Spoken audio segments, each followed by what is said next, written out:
Hundreds of skulls once lined London Bridge to terrify the public, but she was the only woman in the entire Tudor era to have her head spiked there.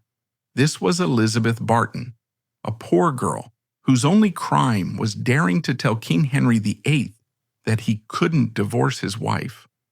In the end, she was hanged and beheaded, her head left to rot in the elements as a brutal warning to anyone who dared to stand against the king. Elizabeth was actually once worshipped by the people in the church as a living saint, rising from a nameless servant to a powerful prophetess. However, she made a fatal mistake.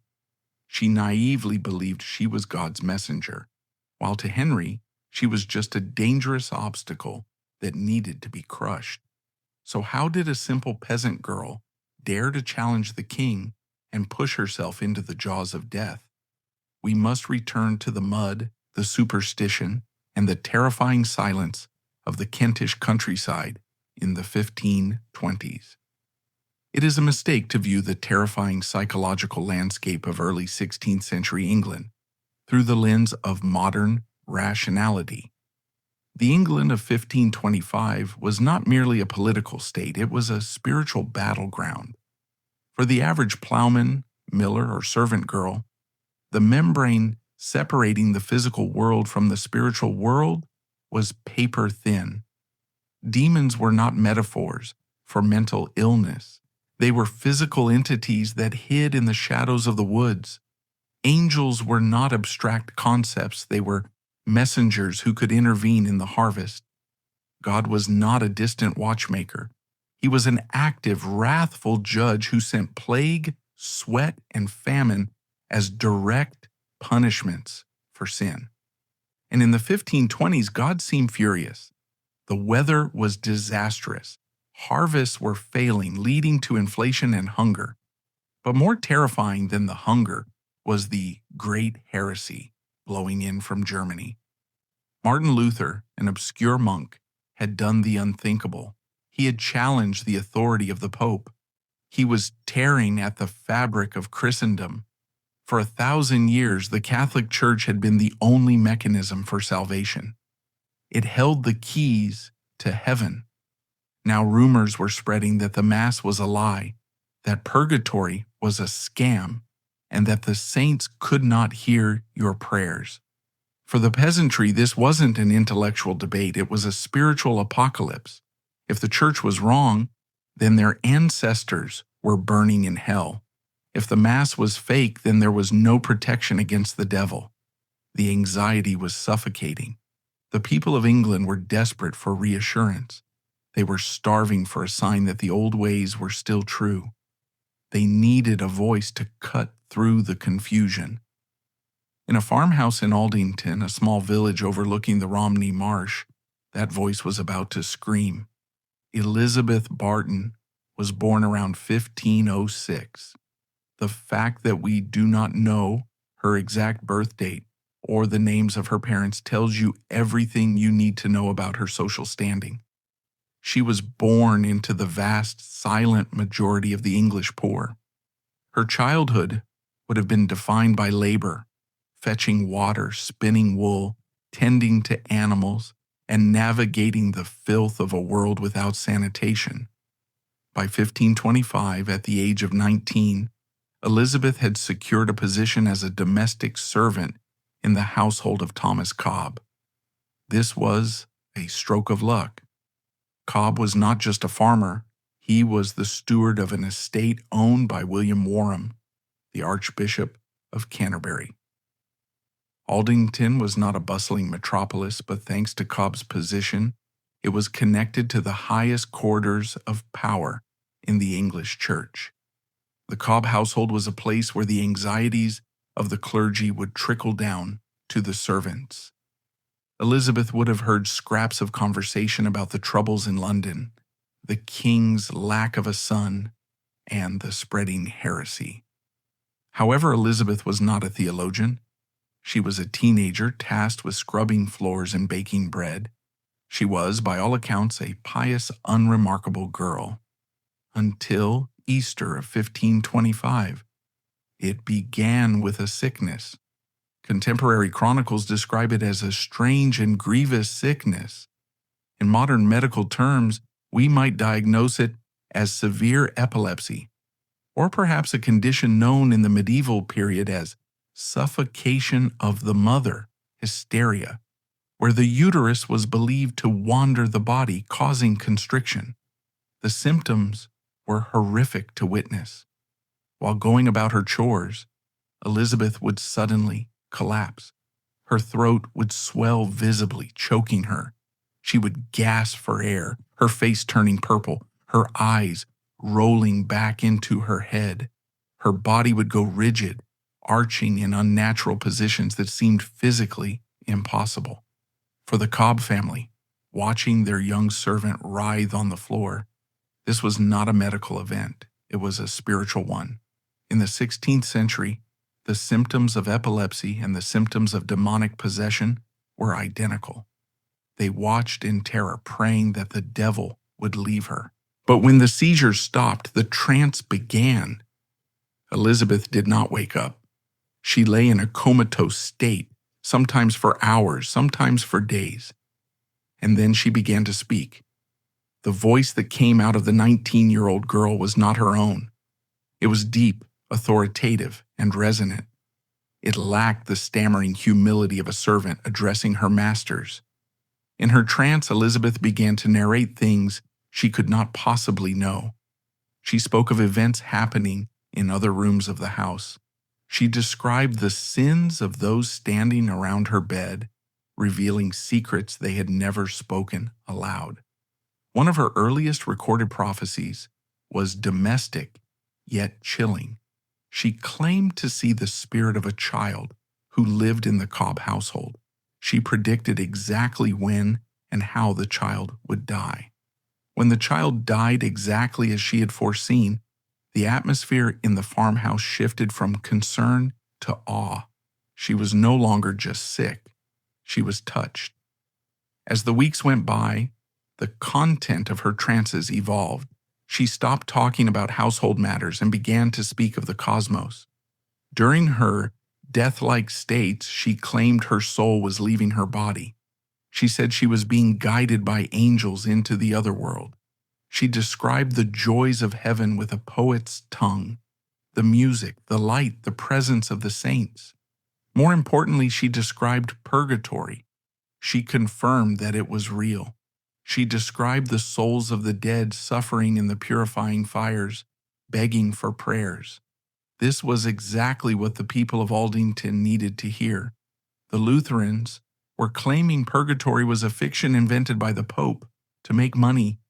And here was a simple, uneducated girl, a babe and suckling in the eyes of the church, confirming that the Catholic doctrine was the absolute truth. The neighbors began to gather. They crowded into Thomas Cobb's kitchen, watching the servant girl stiffen and speak. The local parish priest, Richard Masters, was called in. Masters was a man of the establishment. Initially skeptical, he watched Elizabeth closely. He tested her. He sprinkled holy water. He asked her theological questions that an illiterate girl should not be able to answer. Elizabeth answered them all with perfect orthodoxy. She recited the 7 deadly sins, the 10 commandments, and the nature of the Trinity. Priest Masters realized he was sitting on a gold mine. If this girl was a fraud, she was a genius. If she was genuine, she was a miracle. Richard Masters did not keep this to himself. He sat down and wrote a detailed report of the miracles occurring in the Cobb household. He sent this report directly to his boss, William Warham, the Archbishop of Canterbury. Warham was an old man, weary of the changing world. He had been Lord Chancellor. He had crowned Henry VIII. He was a survivor, but he was terrified of the new heretical ideas infecting his flock. When he read Masters' report, he didn't dismiss it as peasant superstition. He saw a glimmer of hope. The church was desperate for a counter-narrative to Martin Luther. They needed proof that God was still on the side of Rome. A miraculous Maid in Kent could be exactly the weapon they needed. However, the church was also cautious. There was a fine line between a mystic and a witch. If they endorsed her and she turned out to be a fraud, the humiliation would be devastating. Or worse, if she was possessed by a demon pretending to be an angel, they would be leading souls to hell. Warham needed to be sure. He decided to send a commission to Aldington to investigate the girl. To lead this investigation, he chose a man known for his intellect, his rigor, and his unshakable faith. He chose Dr. Edward Bocking. Dr. Edward Bocking was a Benedictine monk and the cellarer of Christ Church Priory in Canterbury. He was a doctor of divinity from Oxford. He was everything Elizabeth was not: educated, male, powerful, and deeply entrenched in the political machinery of the church. When Bocking arrived at the farmhouse in Aldington, the dynamic changed forever. Until this moment, Elizabeth's visions had been local, concerned with dead children and the reassurance of neighbors. Bocking brought the weight of the institution. He observed her trances. He questioned her relentlessly. He looked for signs of the devil, a revulsion to the cross, an inability to say the Lord's Prayer. He found none. Elizabeth welcomed the cross. She spoke of the Virgin Mary with tears in her eyes. Bocking made a decision. Elizabeth was genuine. But more than that, he saw her potential. He saw raw clay that could be molded into a magnificent statue of Catholic defiance. Under Bocking's guidance, the investigation turned into a collaboration. Critics and historians have argued for centuries about what happened next. Did Bocking coach her? Did he feed her the line she needed to say? Or did his presence simply give her the confidence to expand her vision? The most likely truth is a symbiotic relationship. Elizabeth craved validation. Bocking craved a miracle. Together they began to construct a narrative that would move Elizabeth out of the farmhouse and onto the national stage. The first step was a public miracle. In 1526, a vision was conveniently arranged. Elizabeth claimed that the Virgin Mary had appeared to her and told her that she would be cured of her sickness, but only if she visited a specific chapel, the Chapel of Our Lady at Courtet Street, a neglected shrine nearby. The date was set. The stage was managed perfectly. News spread through the villages of Kent. On the appointed day, over 3,000 people descended on the tiny hamlet of Courtet Street. It was a massive crowd for the time, a sea of desperate humanity hoping to touch the divine. Elizabeth was carried into the chapel. The crowd held its breath. Before the altar of the Virgin, she fell into one of her violent seizures. She writhed, she groaned, and then she went still. When she opened her eyes, she stood up. The swelling in her throat was gone. The pain was gone. She declared in a loud voice that the Mother of God had healed her. The crowd erupted. It was undeniable proof. The sick girl was whole. But the Virgin Mary had given her a command, she said. Elizabeth was not to return to the life of a servant. She was to dedicate her life to God. She was to become a nun. This was the master stroke. By entering the convent, Elizabeth would be removed from the obscurity of the Cobb household and placed directly under the protection and control of the church. She would be moved to the Priory of St. Sepulchre in Canterbury. She was no longer Elizabeth Barton's servant. She was now the Holy Maid of Kent. As the gates of the Priory of St. Sepulchre closed behind her, the dust of the Kentish roads settled, but the storm Elizabeth had summoned was only just beginning to gather. The transition from the chaotic, mud-stained world of the farm to the ordered silence of the cloister might have seemed like an end to her story, a quiet retirement into prayer. But in reality, the convent walls would act not as a barrier, but as a lens, focusing the scattered rays of her local fame into a burning beam of national influence. She had left her life as a servant behind, but she was about to enter a new form of servitude. one where the masters were not farmers, but the political architects of the Catholic Church, and where the stakes were not the harvest, but the very soul of the kingdom. By 1527, the peasant girl from Aldington had vanished. In her place stood Sister Elizabeth, a Benedictine nun cloistered behind the high stone walls of the priory of St. Sepulchre in Canterbury. But these walls were not built to keep the world out. In Elizabeth's case, they became a theater to invite the world in. For the next 5 years, this convent would become the spiritual epicenter of England. It was a destination that rivaled the shrine of Thomas Becket himself. While Becket was a dead saint who could no longer speak, Elizabeth was a living conduit to the divine. She was young, she was charismatic, and she was terrifyingly vocal. The transformation was absolute. The girl who once scrubbed floors now sat in a private cell receiving the most powerful men in the kingdom. Bishops, lords, and intellectuals waited their turn to hear the Angel of Kent speak. She had achieved the impossible. She had transcended her class and her gender. But as her fame grew, the darkness gathered. The questions that had started in the farmhouse, is she mad? Is she holy? Were replaced by a far more dangerous question. Whose side is she on? Life at St. Sepulchre was not a quiet retreat for meditation. Under the careful management of Dr. Edward Barton, it became a headquarters for a sophisticated propaganda campaign. Barton, now her official confessor, visited her frequently from Christchurch Priory. He was no longer just investigating her. He was curating her. They were a formidable team. Barton provided the theological framework, the Latin, and the political strategy. Elizabeth provided the raw emotional power of the performance. During her time at the convent, her visions evolved. They became less convulsive and more liturgical. She began to have scheduled trances.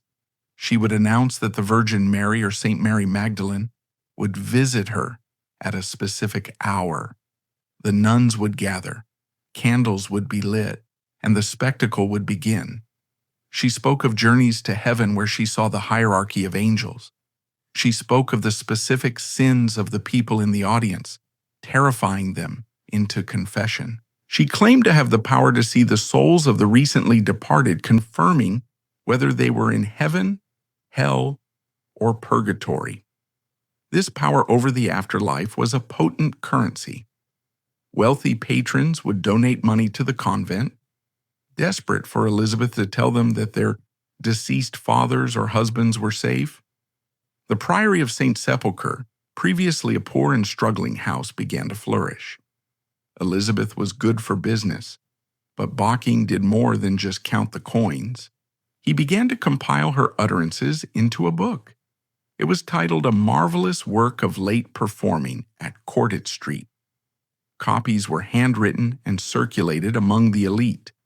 This book was so thoroughly destroyed by Henry VIII that not a single copy survives today, a testament to how dangerous its contents became. Through this book, her voice traveled further than her physical body ever could. It reached the ears of Thomas More, the author of Utopia, and the future Lord Chancellor. More was cautious. He met Elizabeth, observed her piety, and famously wrote that he found her to be a right simple and pious woman. He saw no malice in her, only a fervent faith. Even Bishop John Fisher, the holiest man in the English church and a close friend of the king's mother, became a supporter. He wept when he heard her speak.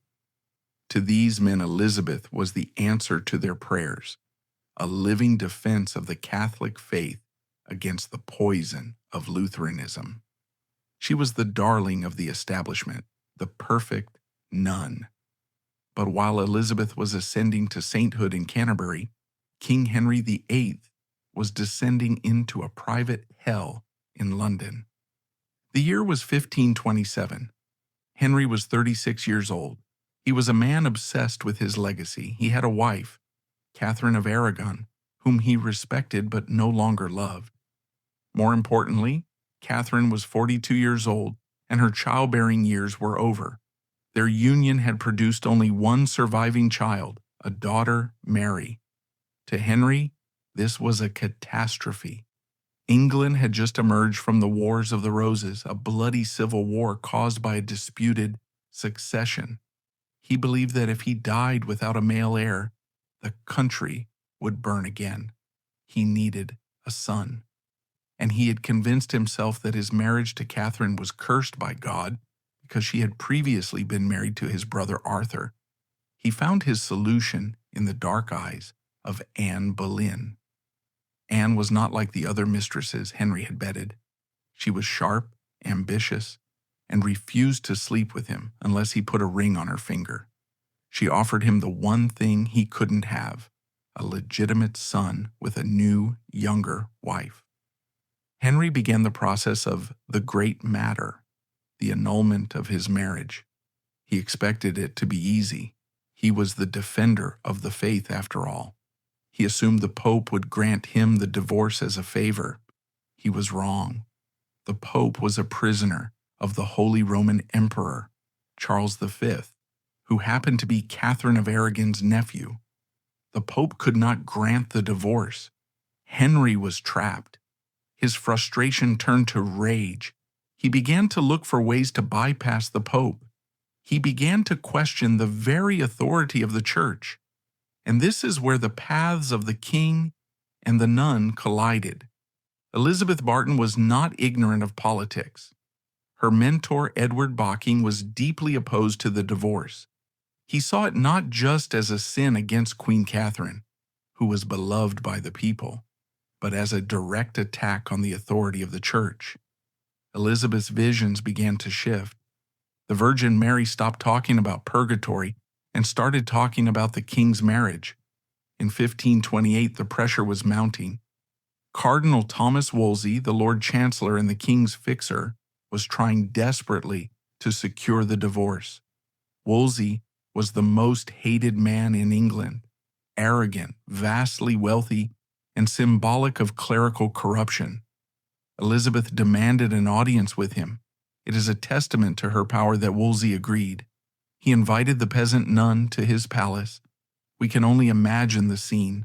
Wolsey, dressed in his magnificent red robes, surrounded by servants, facing the small black-clad figure of the nun.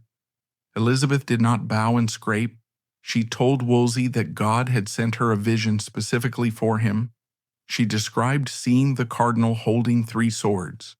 She warned him that God was angry.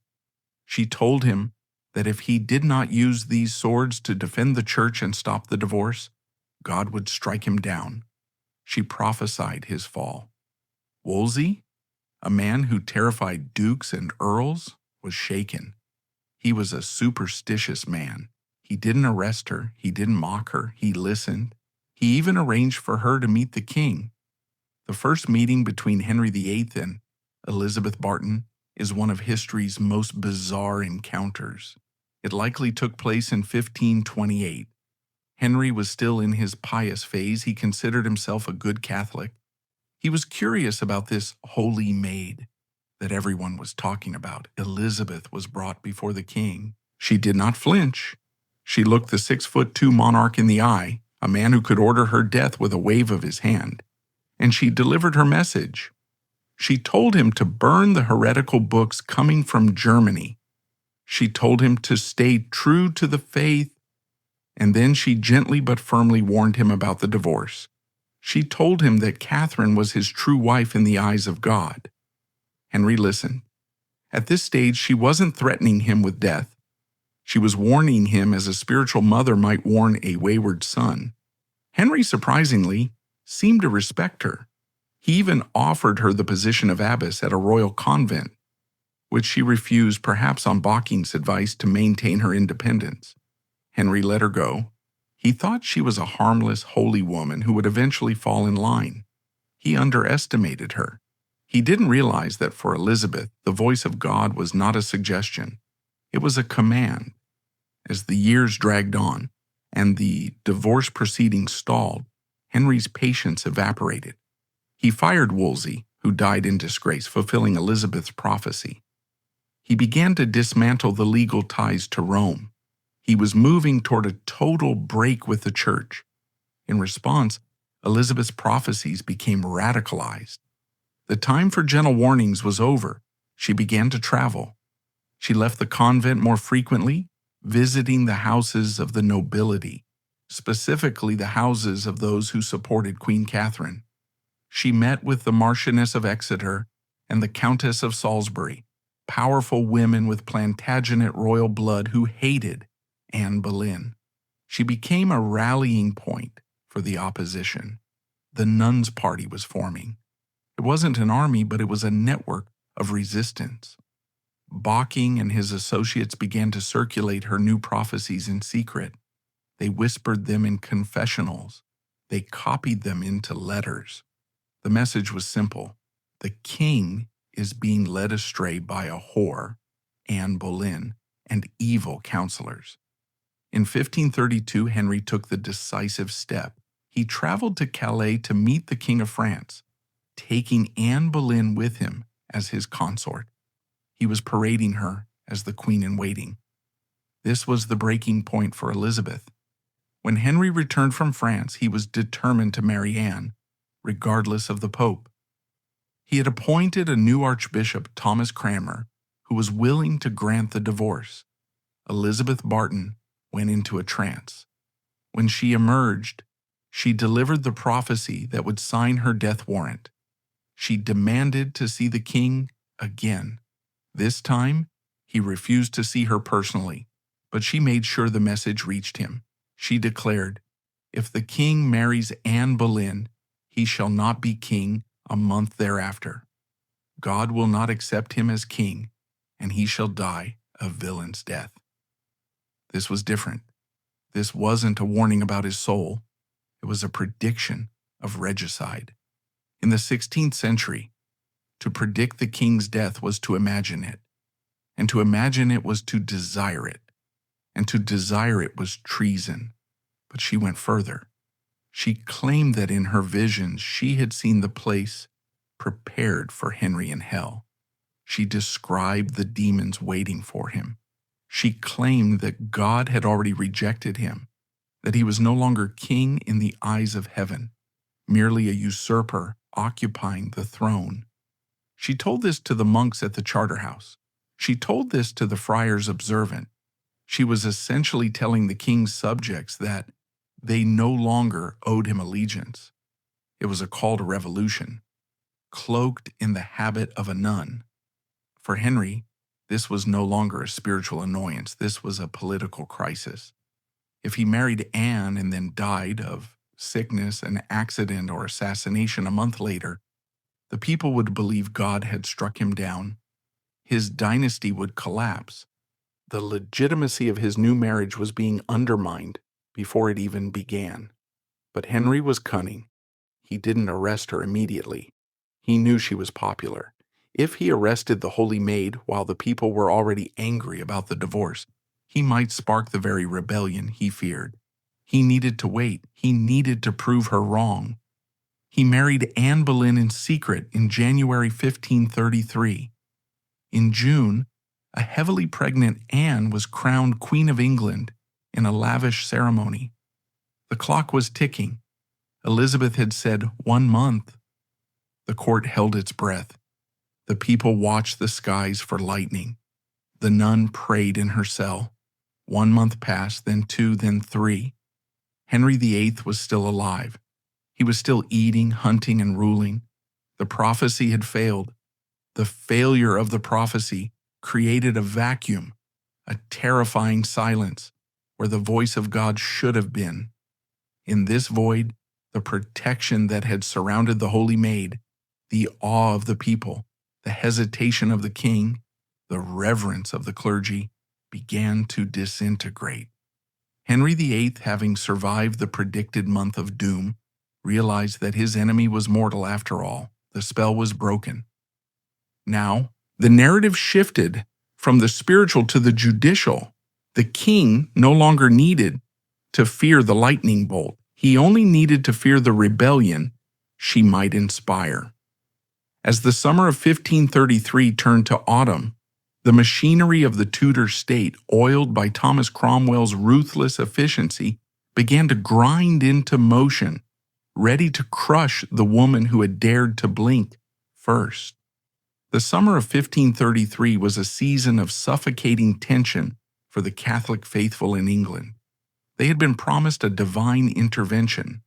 The Holy Maid of Kent, the voice of God on earth, had guaranteed that if Henry VIII married Anne Boleyn, he would cease to be king within a month. The people waited. The month passed. Henry did not die. No lightning struck Greenwich Palace. No plague consumed the court. The king continued to hunt, to feast, and to dote on his pregnant new queen. The sun rose and set over a kingdom that had defied the Pope and survived. In the silence of that failed prophecy, Elizabeth Barton's power evaporated. For a prophet, being wrong is not just an error, it is a death sentence.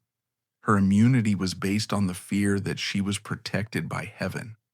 Once that fear was gone, she was just a woman who had committed high treason. Watching from the shadows was Thomas Cromwell. He was the king's new chief minister, a man of ice-cold pragmatism. He did not believe in visions. He believed in evidence, leverage, and the absolute power of the state. He saw Elizabeth not as a mystic, but as the visible tip of a vast underground conspiracy to overthrow the king. He didn't want to debate her. He wanted to break her. Cromwell began his work quietly. He didn't arrest Elizabeth immediately.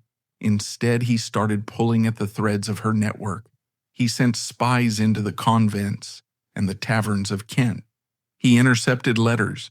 He built a map of her connections. He discovered that Elizabeth was not operating in a vacuum. She was the center of a web that included the clergy, like Dr. Bocking, the aristocracy, like the Marchioness of Exeter, and the intellectuals, like Bishop John Fisher and Thomas More.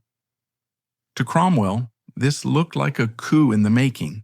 He suspected they were using the nuns' visions to prepare the public for a rebellion, perhaps to replace Henry with his daughter Mary, or even to support a foreign invasion by the Emperor Charles V. In July 1533, the trap snapped shut.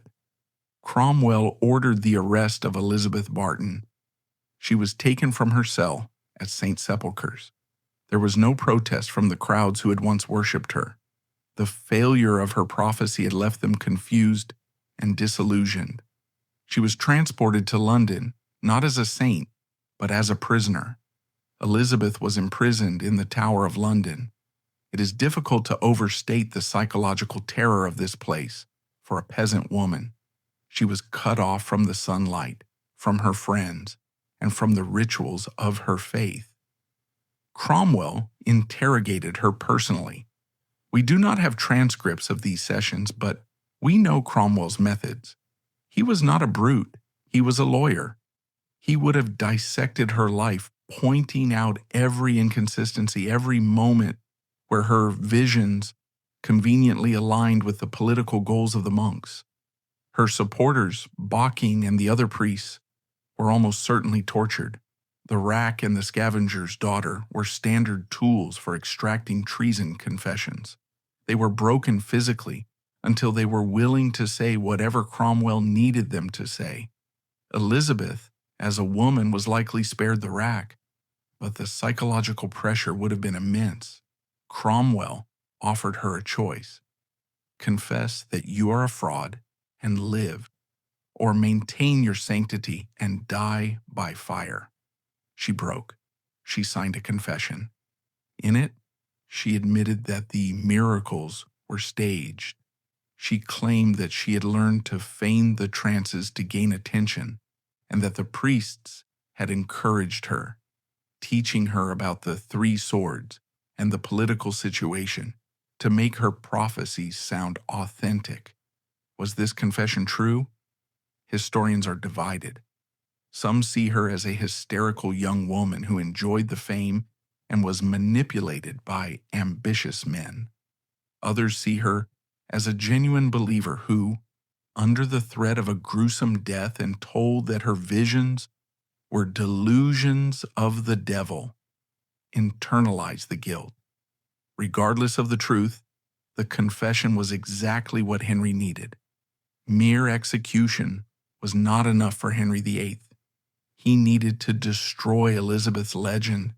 He needed to show the people that their holy maid was a hypocritical whore.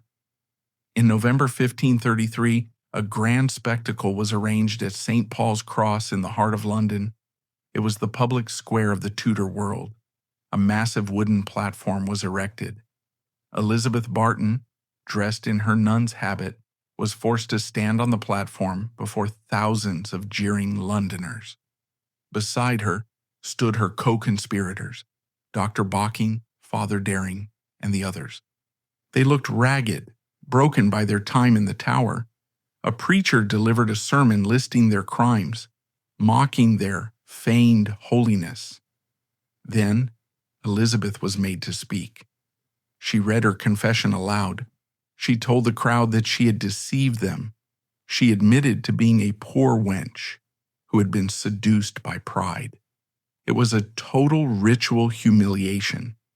The crowd, who might have revolted to save a saint, jeered at the fraud. Henry had won the propaganda war. The most high-profile casualty of the Elizabeth Barton scandal was nearly John Fisher, the Bishop of Rochester. Fisher was a titan. He was the only bishop in England who dared to publicly oppose the king's divorce. He was an old man, gaunt, ascetic, and universally respected for his intellect. He had met Elizabeth Barton multiple times. He had listened to her prophecies. He had wept at her holiness. Thomas Cromwell knew that Fisher was the heart of the resistance. He tried to use Elizabeth Barton to destroy him. When the Bill of Attainder was drawn up to kill Elizabeth, Cromwell included John Fisher's name. The charge was misprision of treason, meaning he knew of the treason but failed to report it. Fisher fought back, arguing he hadn't reported it because the king already knew. Cromwell, ever the pragmatist, compromised. He agreed to remove Fisher's name from the death list, but only if Fisher paid a massive fine. Fisher survived the Barton affair by the skin of his teeth, but he was a marked man. Just 1 year later, in 1535, Henry would find a new reason to execute him. Then there was Thomas More, the author of Utopia, the former Lord Chancellor, and the most famous Englishman in Europe. More was smarter than Fisher. He had seen the trap coming. Years earlier, when Elizabeth Barton was at the height of her fame, More had met her at the convent in Canterbury. But More was a lawyer. He was incredibly careful. During their meeting, he refused to talk about politics. After the meeting, he wrote her a letter. It was a masterpiece of legal caution. He advised her to keep her secret thoughts secret and to avoid meddling in the affairs of princes. When Cromwell tried to pin the misprision of treason charge on Thomas More, More produced this letter. Cromwell was furious. He wanted More's head, but the evidence wasn't there. The king reluctantly had to strike Thomas More's name off the Bill of Attainder. Elizabeth Barton had almost dragged Thomas More down with her. He escaped the net in 1534, but like Fisher, he was now a target. The shadow of the nun hung over More until his own execution in July 1535. After the show, they were returned to the Tower. They languished there through the cold winter of 1533 to 1534. Elizabeth might have hoped that her confession would save her life. It was customary that those who did public penance were spared execution. But Henry was not in a merciful mood. Cromwell faced a legal problem.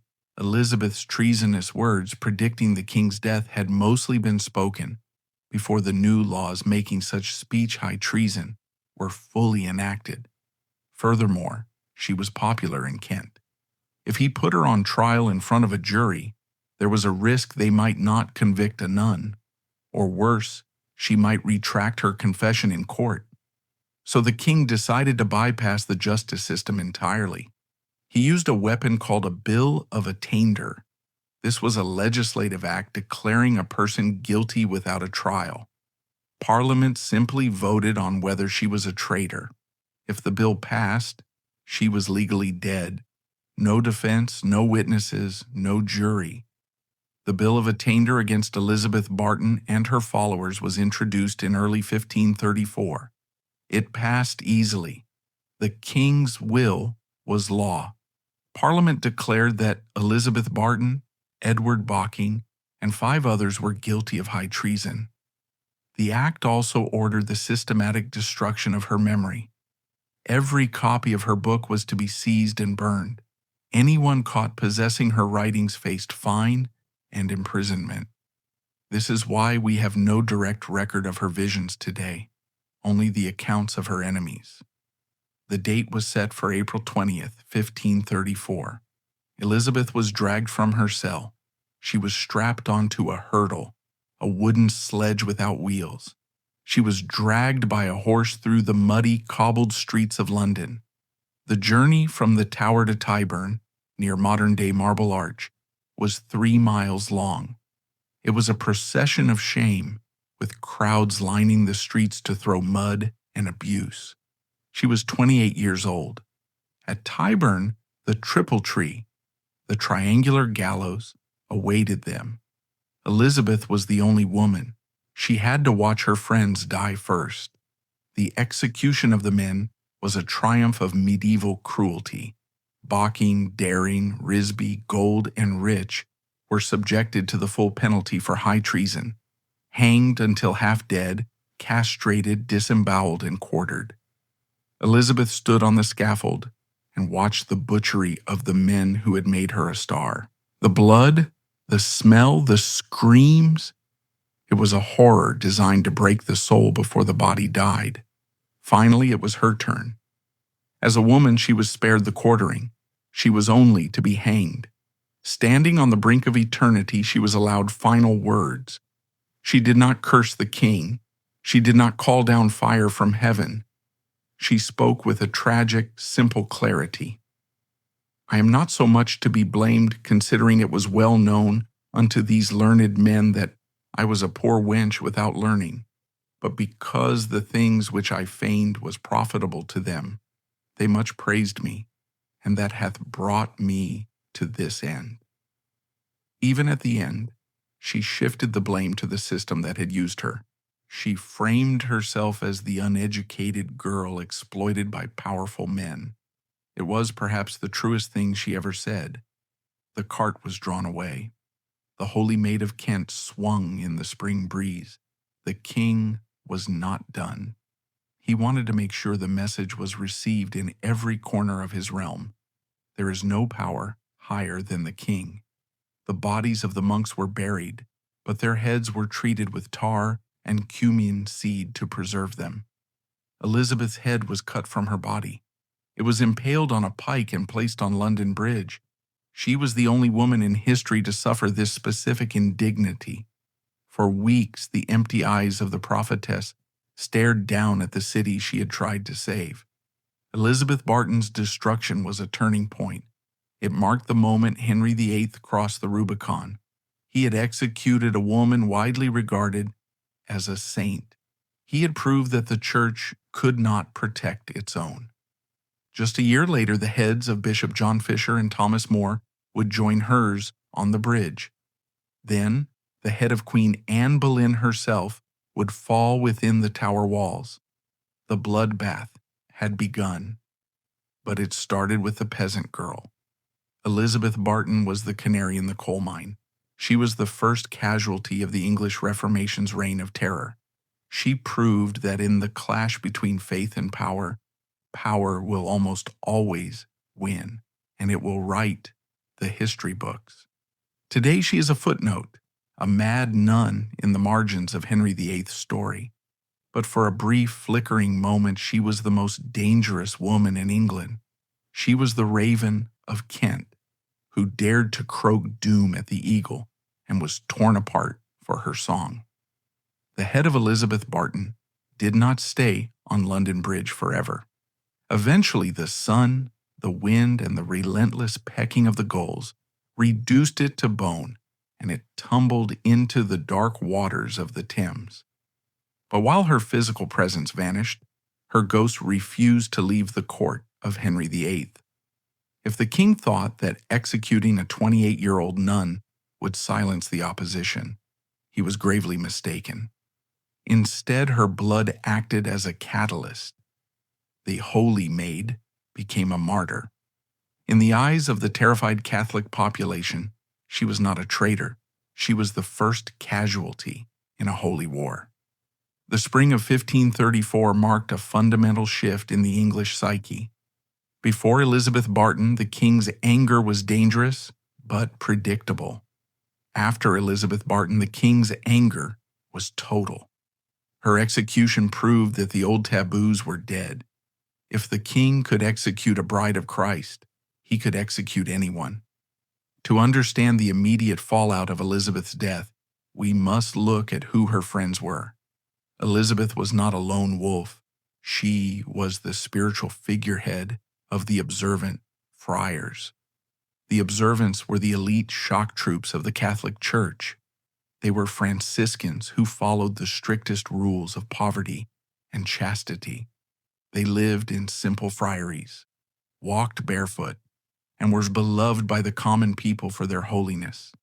They were also the confessors to Queen Catherine of Aragon. They had embraced Elizabeth Barton. They had spread her prophecies. Two of the men executed with her, Richard Risby and Hugh Rich, were leading observant friars. Immediately following Elizabeth's execution, Henry VIII declared war on the entire order. He could not tolerate a network of holy men who owed allegiance to the Pope in the memory of the Holy Maid. Throughout the summer of 1534, Cromwell's agents descended on the observant friaries in Greenwich, Richmond, and Canterbury. The friars were given a choice: swear that Henry VIII is the supreme head of the church, or face the consequences. Most refused. The result was brutal. The observant order was dissolved, the first religious order to be wiped out in England. Over 200 friars were thrown into prison. Many were chained upright in filth-ridden dungeons, left to die of starvation and disease. They were the silent victims of the Barton affair, men whose names are lost to history, but who died because they believed the peasant girl was a prophet. With the nun dead and her supporters crushed, Thomas Cromwell turned his attention to history. He needed to ensure that future generations would remember Elizabeth Barton not as a martyr, but as a fraud. He launched a massive propaganda campaign. Cromwell hired writers to produce pamphlets detailing her confession. These pamphlets were distributed to every parish in England. They were read aloud in churches on Sundays. The narrative was strictly controlled. Elizabeth was a hypocritical whore who had engaged in sexual relations with the priests and feigned her visions. Cromwell ordered the destruction of the shrine at Corbett Street, where her first miracle had occurred. The chapel was stripped. The statue of the Virgin was likely burned. He wanted to erase the geography of her life. This campaign was incredibly effective. For centuries, standard history books repeated Cromwell's version of events. It is only in recent decades that historians have begun to look past the Tudor propaganda and see the agency and charisma of the woman herself. While England tried to forget her, Europe was watching in horror.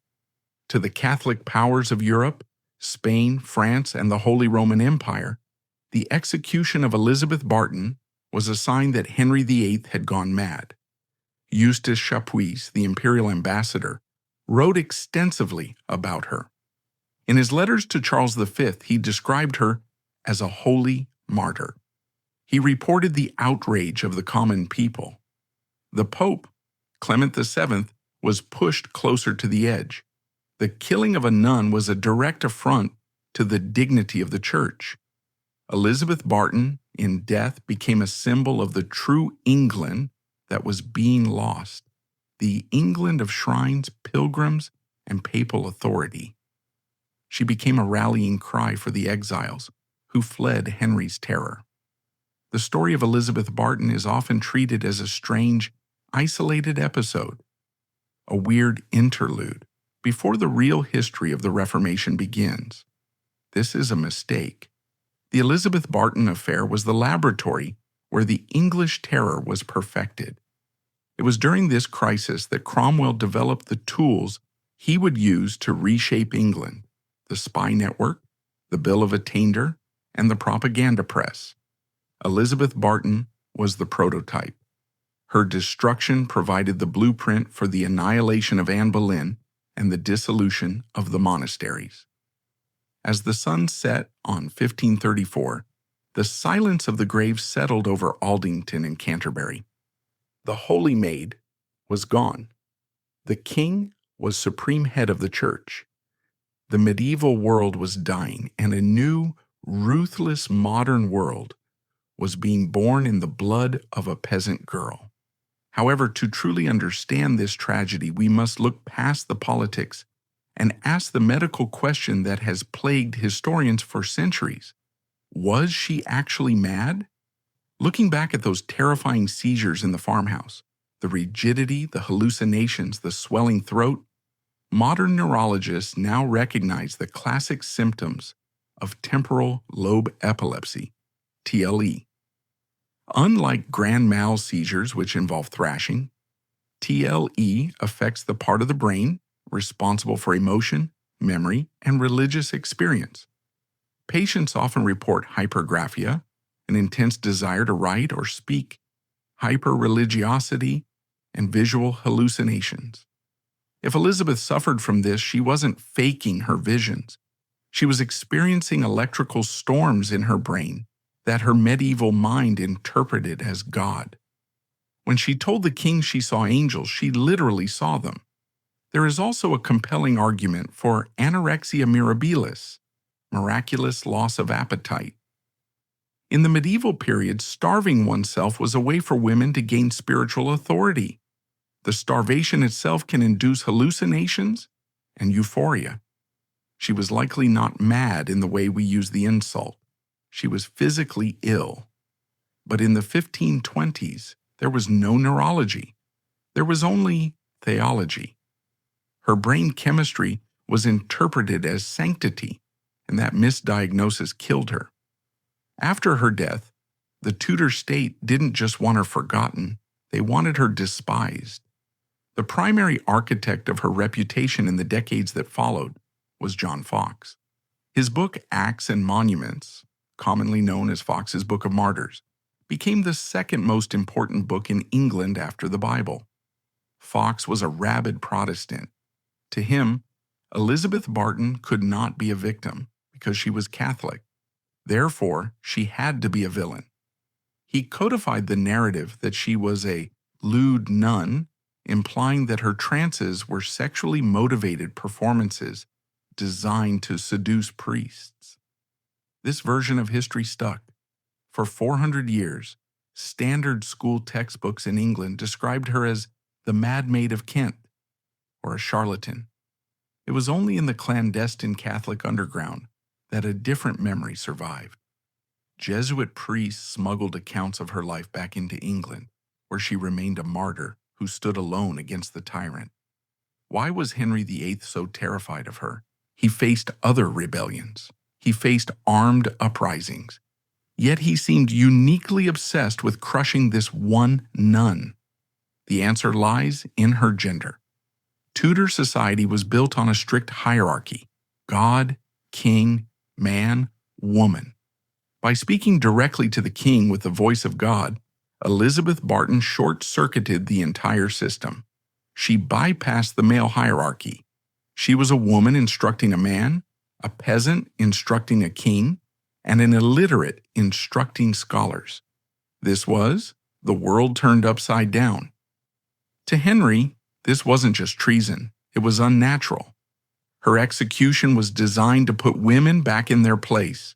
Notice how the propaganda focused on her sexuality: whore, harlot, lewd. They couldn't attack her theology, so they attacked her virtue. History is not inevitable. It is useful to ask, what if she had won?